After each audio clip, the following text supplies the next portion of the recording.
이민자 증가로 집세 상승 하며 탄론.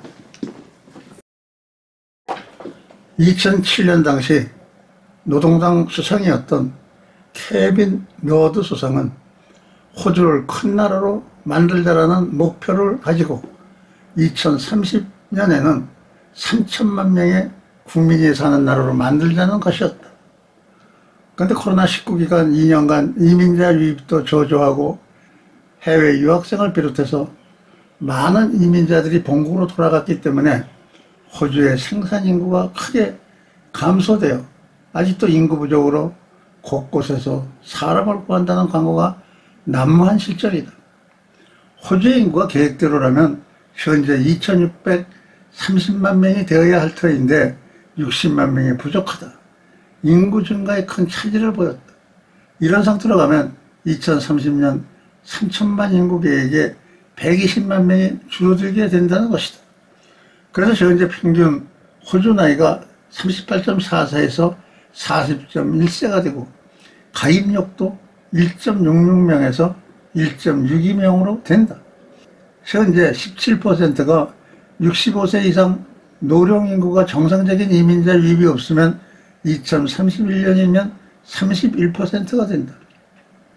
이를 보충하기 위해 호주 정부는 작년에 이미 25만 명이 유입되었으나 65만 명 캔버라의 인구 정도를 내년에 더 해외 이민자를 유입하겠다는 것이다. 그 결과 시드니와 멜번의 새 집값이 치솟고 있다.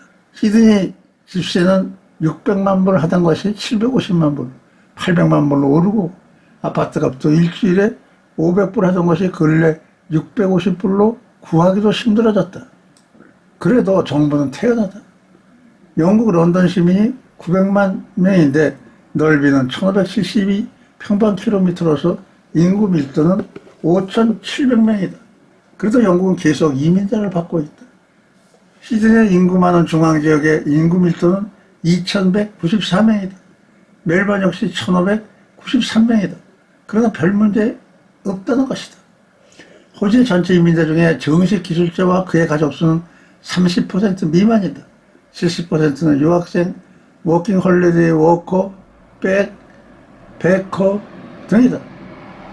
유학생의 경우는 주에 20시간 이상 일을 할 수도 있어 값싼 노동력으로 시내 각지에서 이용한다.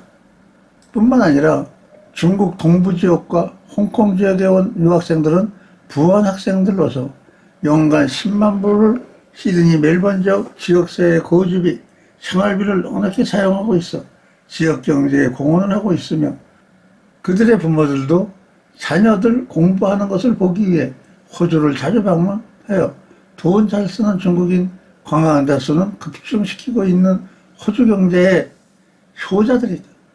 워킹 홀리데이 워커들도 값싼 노동력을 이용하기도 하고 정착기간을 연장하기 위해 지역사회, 영어 비즈니스 등 값싼 학교에 등록을 하면서 장기 체류도 허가된다.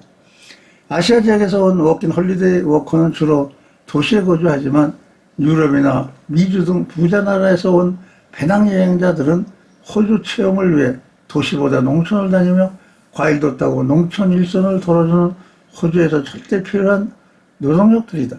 이들은 호주 정부가 아무 책임도 없다. 그들이 보건 문제도 호주인이 사용하는 메디케어가 아니라 개인 의료비용을 내서 스스로 해결하고 있다. 그리고 그들은 지역사회뿐 아니라 호주의 소비력도 증가시켜준다. 다만 정부가 해주는 것은 유학생들이 공부를 마치면 2년간 호주에서 일을 할 자격을 주고 회사가 꼭 필요하다고 하면 영주권을 주고 그렇지 않으면 자기 나라로 돌아가야 한다. 이런 임시 이민자들은 국가의 혜택이 되기 때문에 극우 정당인 한나라당도 이민자들 증가에 이야기하지 않고 있다. 다만 주민들은 아무것도 모르고 교통이나 병원, 학교 등이 복잡해지니까 정부에게 항의하고 있다. 호주에서 절대 필요한 기술자들은 가족을 포함해 피난민까지 전 보수당이 매년 16만 명을 수용한 것을 현노동당 정부는 19만 5천 명으로 증가시키고 있다. 이들에게는 메디케어, 실업식당 등 시민과 동등한 대우를 해준다. 코로나19 이후 호주의 이민에 대한 여론도 많이 달라지고 있다고 한다. 호주는 기술자들이 호주에 오는 비자를 마치기까지 18개월이 필요하고 최저연금이 53,000불이다. 금액은 2013년에 만든 것이다. 이것을 빨리 최하연봉 7만 불로 올려야 한다고 한다. 비자 기간이 오래되면 다른 나라로 갈 수 있다. 현재 호주 국립대학 부총장인 브레인 스튜미트는 1994년 호주에 이민할 때 단 4일이 걸렸다는데 요사이 우주 물리학자들은 초초빙하면 178일이나 오래 걸려 문제라고 꼬집었다. 정부가 이민 절차를 간소하게 빨리 하도록 해야 한다는 것이다. 국민들의 이민 인식도 달라지고 있다. 믿을 만한 기관 조사에 의하면 코비드-19 전인 2018년 조사와 2022년 조사에 의하면 이민이 필요 없다는 사람들이 7%에서 1%로 줄어들었고 이민이 호주 경제에 큰 이익이 된다는 사람은 74%에서 80%로 늘었다. 이민자가 늘면 호주가 강해진다도 63%에서 78%로 증가되었다. 일부에서는 이민자가 많다고 하지만 대체로 호주인들이 이민에 대한 긍정적 평가를 하고 있다. 특히 이민자 증가로 인해 지방에서는 도시에만 머무르지 말고 지방에서 최소한 5년을 근무토록 해주기를 연방정부에 바라고 있다. 그러나 지방에서 이들이 할 수 있는 것을 마련해 줘야 한다. 감사합니다.